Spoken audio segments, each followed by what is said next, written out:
Chapter 1296, Amateur Astronomer. Eric had become a captain of a Red Gloves team during the later stages of the war, as well as advancing to Sequence 5 Spirit Warlock. He had witnessed the deaths of the ex-captain and ex-ex-captain. He knew that a higher sequence wasn't a guarantee that he would be safer. Care and caution was what mattered. To the elite Red Gloves of the Nighthawks, this was a concept that almost everyone believed in. This was because ordinary Nighthawks might only encounter ordinary problems that looked like supernatural events. Occasionally, there would be slip-ups, and it was highly likely that they would rely on their Beyonder powers to turn the situation around. As for Red Gloves who worked on various important cases, their hidden targets were definitely rather dangerous. At that moment, Eric stood on the 4th floor of the apartment on 14 Priya Street. Facing the tightly shut dark brown wooden door, he surveyed the area and said, "2 Nighthawks have already gone missing here. We must not be careless." Initially, several residents of this apartment block reported it to the police. They claimed that Unit 403 had a stench, and the tenants of Unit 303 often heard heavy footsteps from above. The policemen in charge of the area took 2 days before coming to investigate. However, they didn't walk out of Unit 403. After the police confirmed this, they immediately transferred the case to the Church of Evernight. However, the 2 Nighthawks who came to deal with it also disappeared. The door to Unit 403 remained tightly shut. Due to this premise, the Church of Evernight's Archbishop of the Midseashire Diocese entrusted the matter to Eric's team and allowed them to apply for a Grade 1 sealed artifact as support. "Yes, Captain." The members of the Red Gloves team either nodded or spoke in response. Eric didn't say anything else as he stood in front of the dark brown door of Unit 403, which remained tightly shut. He raised his red-gloved left hand and knocked on one of his teeth. A blurry figure suddenly appeared in front of him. As though it had no substance to it, it passed through the gap in the door and entered Unit 403. Eric's expression was unusually focused, as if he was observing the situation in the room through that blurry figure. It was a natural spirit that he controlled. It wasn't especially powerful, but it had special abilities. It usually lived on his left front tooth. Under the current situation, Eric believed that they shouldn't barge in directly. It was best to do reconnaissance first. Even if his team had a good mix of powers and a powerful sealed artifact to help them, they had to be cautious. If he could figure out the situation inside and prepare for it in a targeted fashion, he believed that things would be much easier. Right at this moment, tiny blood vessels protruded in Eric's eyes, and some of them even exploded. When his vision turned bright red, Eric heard a heavy creak. The dark brown door suddenly opened. There were a total of 6 figures in the room. 3 police officers wore black and white uniforms. They were sitting on high-back chairs, high stools, and the sofa.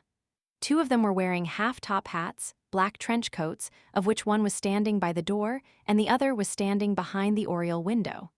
His face was pressed to the surface of the glass as if he was watching the streets downstairs. There was also a figure sitting on a high stool at the edge of the balcony. In front of him was an exquisite astronomical telescope.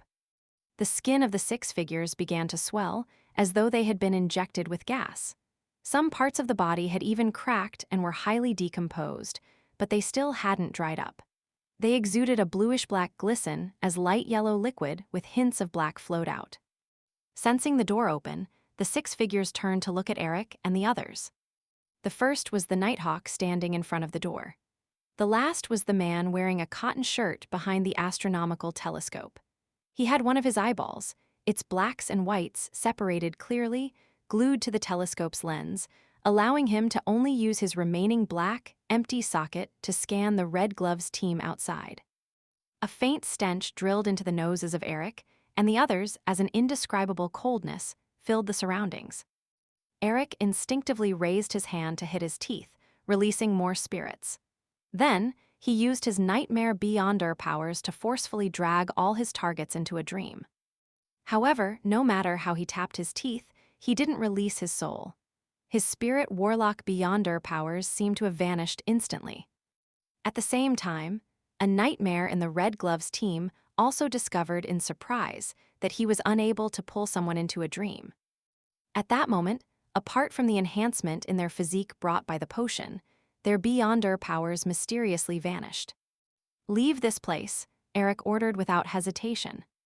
He had never encountered such a strange situation before. All he could do was get the team to retreat first before choosing a sealed artifact to handle the situation in a targeted manner. However, he and his team members didn't move despite his orders. It was as though their bodies were no longer taking orders. Eric instinctively lowered his head and looked at his lower body. His legs were swollen and his pants were torn. In addition, he could clearly feel that his skin was decaying, rotting, and running with pus. He and his Red Gloves team had yet to truly come into contact with their target, but they had fallen into a nightmare of watching themselves die, swell, and rot bit by bit with no way to escape. Right at this moment, Eric's bloodshot eyes reflected a normal palm. He held the handle and gently pulled it. Thud! The dark brown door of Unit 403 closed once again, separating Eric and his Red Gloves team from the creatures in the room. They instantly regained control over their bodies. However, their legs seemed to have suffered significant injuries. It was a little difficult to move them, be it raising their feet or bending their knees. Eric didn't bother checking on his injuries. He quickly cast his gaze on the palm that closed the door and its owner.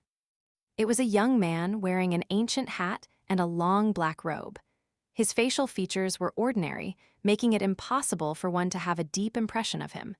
It was a face that one forgot in seconds. "I sincerely advise you to return now and leave the matter to the Archbishop or high-ranking deacons to handle. Of course, you have another choice. That is to ask me to grant a wish. I'm a wandering magician named Merlin Hermes. My specialty is granting the wishes of others." Klein spared no effort in enticing others to make a wish. When he saw the rotting face on the oriel window earlier, he suddenly had an ominous feeling, so he specially came over to confirm what had happened. Grant wishes. Eric recalled the education he had received during his training in the Holy Cathedral. A high-sequence beyonder might be in a state of being imprisoned or sealed. They will pretend to be mystical items that can grant wishes, and they will entice you into helping them escape. The corresponding examples include granting 3 wishes and wishing pools.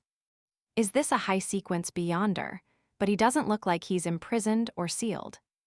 Eric looked left and right and deliberated for a few seconds before probing.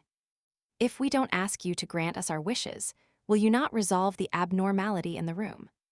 As soon as he finished speaking, he saw the wandering magician who called himself Merlin Hermes fall deep in thought, looking a little troubled. A few seconds later, Klein raised his hand to stroke his tall top hat. He smiled and sighed. "Even if you don't make the wish, I will still attempt to resolve it. Do I need to read your honorific name or your true name to have my wish granted?" Eric asked after exchanging glances with his team members. Klein shook his head. "No, just tell me your wish. This wouldn't create a mysticism connection." Eric probed in a joking tone. "Then I wish the abnormalities in this room will be resolved and will no longer affect the surroundings." Klein curled his smile and gently clapped his hands. "Your wish will come true."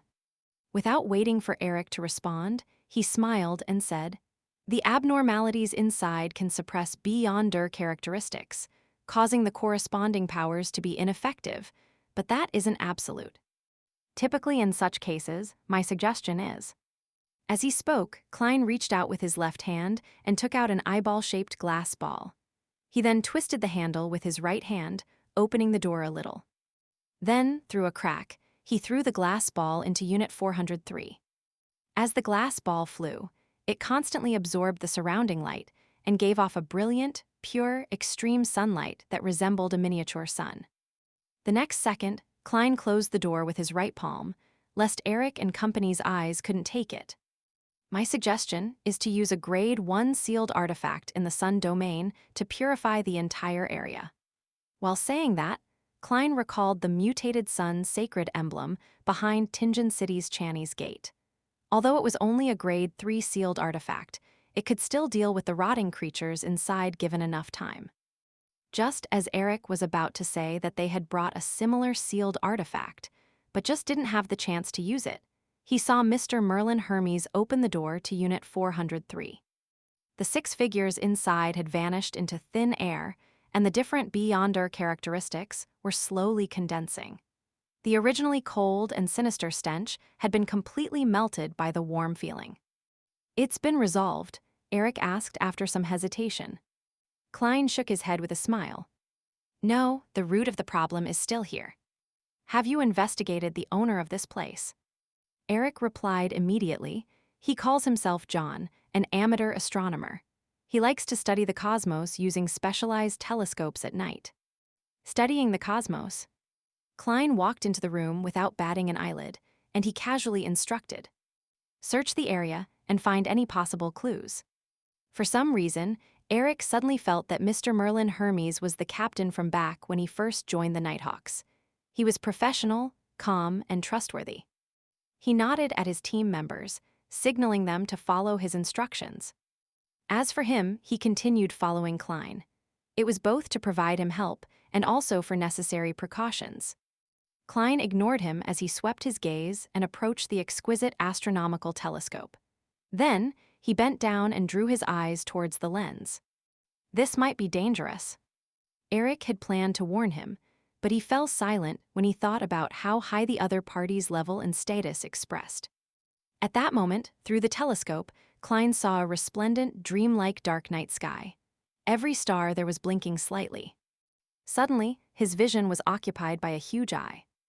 The eye seemed to be directly attached to the lens on the other end of the telescope. It was grayish-white with a pale yellow iris. Veins swelled outwards and seeped out disgusting translucent pus.